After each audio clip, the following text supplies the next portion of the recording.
Good Monday afternoon, and thank you for joining us on KARE 11 News Now. I'm Rena Sargentopoulos. Some very intense video coming out of Wisconsin today as the state dries out after heavy rain caused flash flooding. This is video from the Menominee Police Department showing the power of that water as it caused this road to collapse.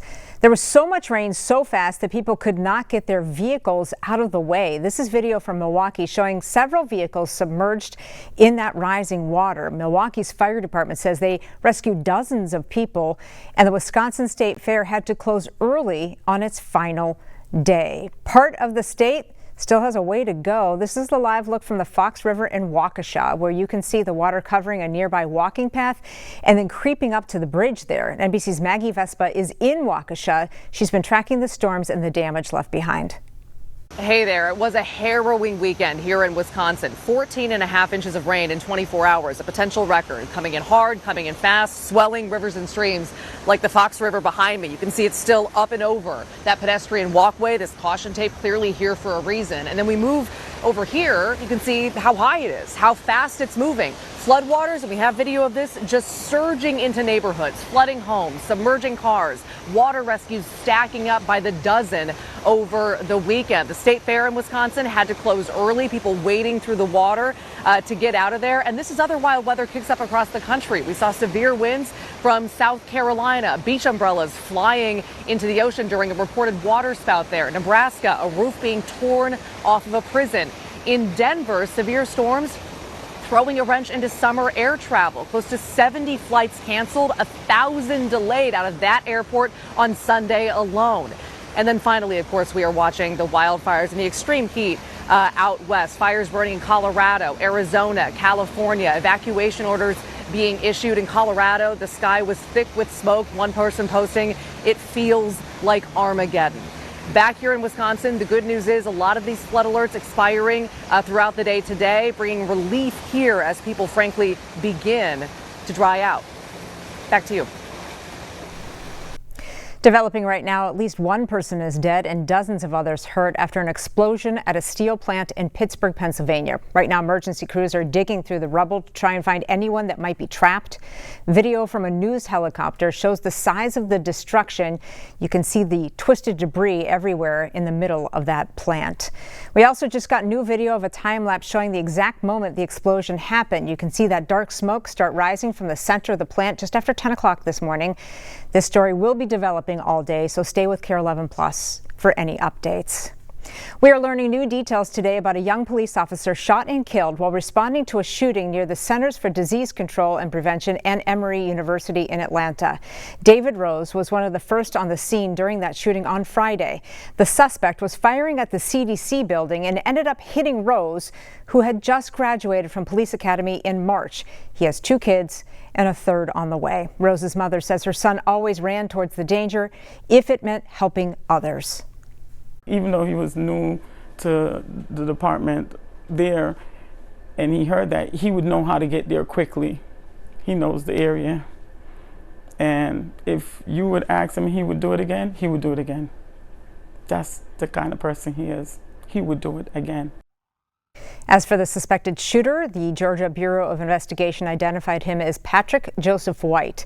He was found after the shooting with a gunshot wound and died.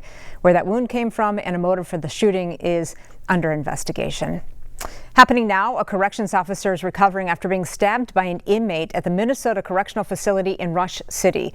The DOC says a man attacked 4 officers during routine cell searches. The inmate was suspected of having homemade alcohol, and when officers approached him, he assaulted them with a shank, stabbing one of those officers. The inmate, who is already serving a life sentence for first-degree murder, was transferred to a maximum security facility in Oak Park Heights. The facility resumed normal operations after being placed on lockdown on Saturday.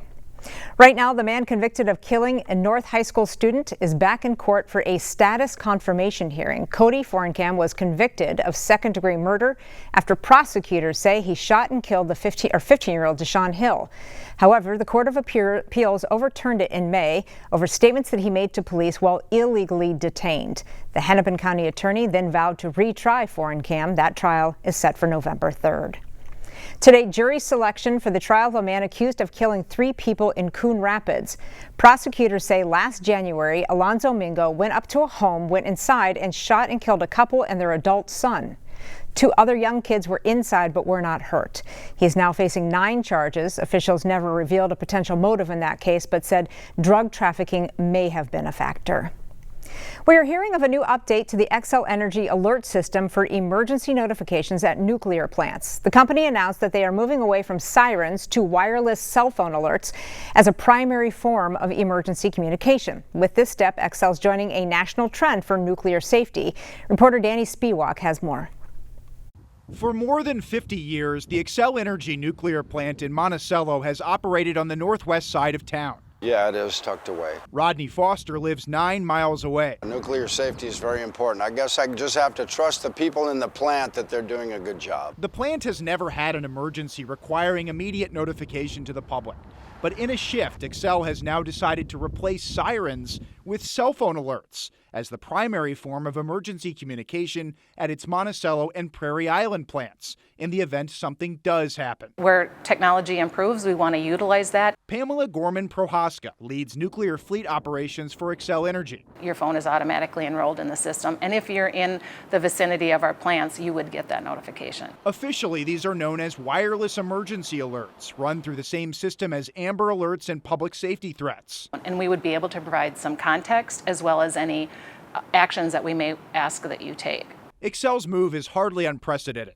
More energy companies nationwide, such as Dominion Energy in Virginia, have made the same decision to transition to wireless emergency alerts. It's actually a very good move. David Simpson is a former FCC official. You want to get the warning to as great a population as possible. Still, he says sirens have their place. I do think that the community will want to consider, are sirens still relevant for our need to be warned at 2 in the morning? For that reason, Xcel is donating its sirens to municipalities that want to keep using them, including Monticello, where the city council voted last year to take ownership of 5. Both would be better. Maybe somebody doesn't have their phone, maybe their phone's out of gas. It could be a lot of reasons. An update from the Capitol. President Trump says he's deploying the National Guard and announcing federal takeover of Washington, D.C.'s police department in efforts to tackle crime. Hundreds of officers and agents from FBI, DEA, and ICE have already been deployed across the city over the weekend. During the news briefing earlier today, the president also said his administration has started removing homeless encampments. Trump had previously said that he wants to remove homeless people from the city, finding them other places to live. I'm announcing a historic action to rescue our nation's capital from crime, bloodshed, bedlam, and squalor, and worse. This is Liberation Day in D.C., and we're going to take our capital back. We're taking it back. Under the authorities vested in me as the President of the United States, I'm officially invoking Section 740 of the District of Columbia Home Rule Act. You know what that is? And placing the D.C. Metropolitan Police Department under direct federal control. This comes despite police statistics revealing that homicides, robberies, and burglaries are down 25% this year compared to 2024. The Capitol Mayor Muriel Bowser questioned the effectiveness of using the Guard to enforce city laws. Happening today, hundreds gathered in Gaza City to mourn 5 Al Jazeera journalists who were killed during Israel's targeted military strike. Among them was a prominent correspondent, Anas al-Sharif. This comes after Israel had accused al-Sharif and other Al Jazeera journalists of being part of Hamas, which the network and al-Sharif denied. Both Israel and Gaza City confirmed their deaths. This is the first time since the beginning of the war that Israel has claimed responsibility for the death of journalists.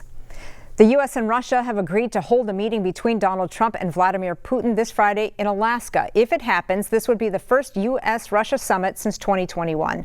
President Trump said the goal of the meeting is to find a way to end the war in Ukraine and said there may be, quote, some swapping of territories, leaving the question, what does that mean for Ukraine? CNN's Nick Paton-Walsh reports from Ukraine.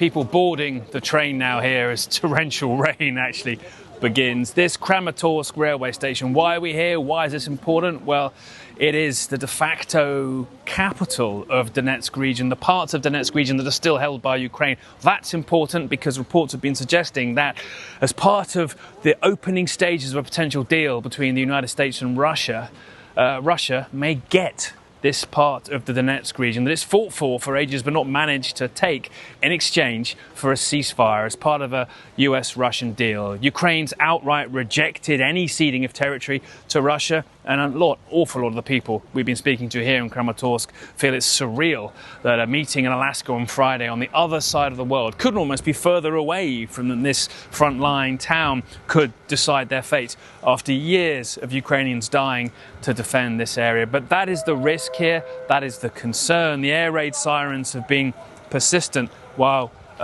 we've been here, but really in the next days a lot of hard diplomatic work has to be done to work out whether President Zelensky of Ukraine is going to be in Alaska, whether he's going to meet Putin and Trump or have a subsequent meeting after Putin and Trump have met with Trump separately. Europeans deeply concerned that a deal might get hatched there that Ukraine and Europe has to accept.